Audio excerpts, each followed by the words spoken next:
왜 2,000원일까? 왜 수많은 스타들 사이에서 사람들은 그를 좋아한다를 넘어 존경한다고까지 말할까? 화려한 히트곡, 압도적인 라이브, 그 모든 것이 출발점인 건 맞다. 하지만 그를 사람으로서 빛나게 만든 건 다른 것 가장 어려운 순간에도 등을 돌리지 않은 두 사람과 그 두 사람을 향한 그의 태도다. 한 사람은 함께 노래의 혈관을 만든 작곡가 조영수, 다른 한 사람은 무대를 나란히 건너온 동료 영탁. 이 둘과 얽힌 몇 장면만 꺼내도 존경의 실체가 또렷해진다. 가요계에서 관계는 대체로 속도가 빠르다. 히트의 속도, 조회수의 속도, 이슈의 속도. 속도가 빠르면 관계는 얇아지기 쉽다. 새로움이 곧 유효기간이 되는 업계에서 오래가려면 단단한 약속이 필요하다. 이찬원과 조영수의 약속은 일이 아니라 사람이었다. 스튜디오에서 둘은 노래 파트 배치보다 먼저 오늘은 어떤 마음으로 부를까를 맞췄다. 몇 시간씩 멜로디를 고치다가도 이 단어는 팬들이 일상에서 듣고 싶어 할까? 나는 질문 앞에 처음으로 돌아갔다. 배우는 음정을 맞추지만 가수는 마음의 높낮이를 맞춘다는 걸 이 두 사람은 매번 체질처럼 확인했다. 어느 시상식이 끝난 깊은 밤, 연락처엔 짧은 메시지가 남았다. 고생했네. 집에 가는 길, 혼자면 전화해. 영광의 스포트라이트가 꺼진 뒤에는 늘 어둠이 온다. 그 어둠 속에서 서로의 안부를 확인하는 사소함, 그런 사소함이 긴 시간을 버티게 했다. 때로는 작은 오해가 눈덩이처럼 불어나 세간의 시선이 차갑게 얼어붙기도 했다. 그럴 때 조영수는 공개적으로 사람을 먼저 보자는 메시지를 꺼냈다.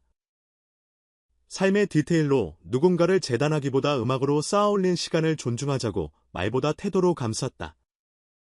특정 사건을 변명하지도 누군가를 끌어내리지도 않았다. 대신 유명세는 감내를 부른다. 그러니 우리는 더 단단해야 한다는 한 문장으로 방향을 잡았다. 이찬원은 그 믿음의 히트로 그리고 가장 성실한 근무 태도로 답했다. 녹음 출근부가 있다면 아마도 그의 이름은 늘 첫 줄에 적혔을 것이다. 영탁과의 우정은 또 다르다. 경쟁과 협업이 뒤섞이는 서바이벌 무대에서 시작된 사이는 시간이 지날수록 서로의 사람 됨됨이를 키우는 대비침이 됐다. 한쪽에 구설이 몰린 날에도 다른 한쪽은 음악으로 답했다. 형의 노래는 여전히 좋다. 말줄임표 대신 마침표로 찍은 그 문장은 팬덤의 편 가르기를 무력화시켰다. 무엇보다 둘의 관계에서 인상적인 건 기다림이다. 빠르게 반응하고 즉시 결론 내리는 태도가 칭찬받는 세상에서 이 둘은 급할수록 속도를 늦췄다.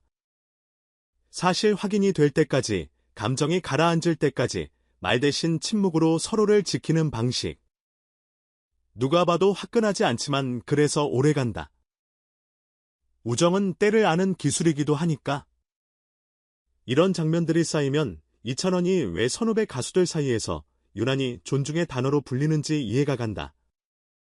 그는 무대에서만 진심인 사람이 아니다.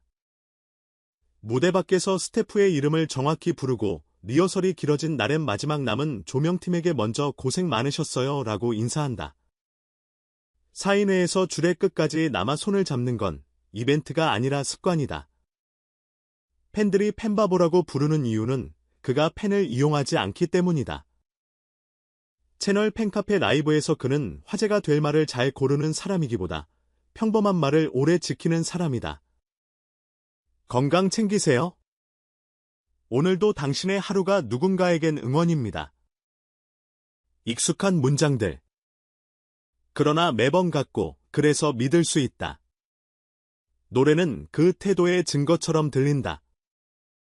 이찬원의 발성은 기술적으로 단단하지만 듣는 이가 먼저 떠오른다. 고음을 꽂는 순간에도 소리를 밀어붙이기보다 뒤에서 살짝 받쳐준다. 그 살짝이 그를 다른 가수와 구분 짓는다.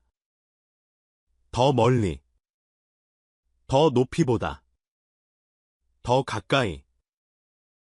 방송에서든 콘서트에서든 그는 큰 제스처 대신 작은 호흡을 신뢰한다. 그래서 그의 노래는 사건이 아니라 일상이 된다.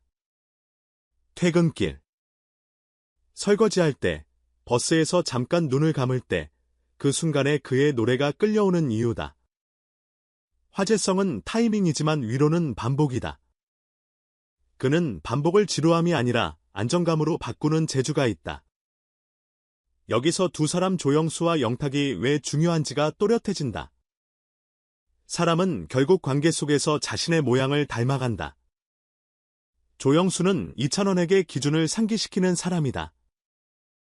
우리는 왜 이 노래를 부르지? 나는 질문을 잊지 않게 한다. 영탁은 그에게 호흡을 나눠주는 사람이다. 지금은 말을 아끼자. 지금은 먼저 손을 내밀자를 몸으로 보여준다. 한쪽은 방향, 한쪽은 속도. 그래서 이찬원은 흔들릴 수 있어도 헤매지는 않는다. 방향을 잃지 않으니 속도를 잃지 않는다. 물론 완벽한 사람은 없다. 그 역시 사람이다. 피곤할 때가 있고 오해를 살 때가 있고 의도하지 않은 논란 한가운데 서야 할 때도 있다. 중요한 건 그때의 태도다. 이찬원은 변명보다 실행으로 복구하는 타입이다. 논란이 일면 메시지보다 행보를 앞세운다. 공연 퀄리티를 더 올리고 소통 빈도를 높이고 작은 약속을 더 많이 지킨다. 사람들은 다 잊는다가 아니라 사람들은 다 기억한다는 전제. 그 전제가 쌓인 신뢰가 그를 존경의 범주로 올려놓는다. 팬 입장에서도 이 관계망은 안심이 된다. 우리가 사랑하는 가수를 지켜주는 사회 안전망이 있는 것이다. 스승 같은 파트너와 동료 같은 친구 음악의 본질을 묻는 사람이 곁에 있고 말 대신 어깨를 내주는 사람이 옆에 있다. 팬들은 그 장면들을 직접 목격하지 않아도 무대에서 전해지는 에너지로 다 알아챈다. 어떤 무대는 음정과 박자가 완벽해도 쓸쓸하고 어떤 무대는 작은 삐끗이 있어도 따뜻하다. 이찬원의 무대가 대체로 후자 쪽인 건 그 뒤편에 사람 냄새 나는 팀과 친구들이 있기 때문이다. 그래서 이 질문으로 돌아오자. 왜 이찬원인가? 가장 어려운 순간에도 그를 버리지 않았던 두 사람은 누구인가? 이름을 말하자면 조영수와 영탁이지만 실은 그들의 역할이 더 중요하다. 한 사람은 기준을 보여주고 한 사람은 온도를 지켜준다. 이찬원은 그 기준과 온도 사이에서 균형을 배웠고 그 균형이 그의 목소리를 기술이 아닌 품격으로 바꿔놓았다. 품격은 유행하지 않는다. 그래서 존경은 오래간다. 마지막으로 우리에게 남는 장면 하나. 어느 공개방송 대기실. 분주한 스태프들 사이로 그가 조용히 걸어 들어온다. 의자에 앉기 전 리허설표를 접어 주머니에 넣고 슬쩍 모니터 볼륨을 낮추고 옆자리 후배의 넥타이를 고쳐준다. 무대에 오르자 그는 여느 때처럼 담백하게 인사한다. 안녕하세요. 이찬원입니다. 그 말 뒤에 붙어있는 건 수많은 히트곡의 이름도 화제성 클립의 링크도 아니다. 사람과 사람 사이에 지켜온 작은 약속들이다. 그리고 그 약속의 증인이자 동반자인 두 사람이 오늘도 조용히 그의 뒤를 바친다. 이런 사람을 우리가 어찌 존경하지 않을 수 있을까?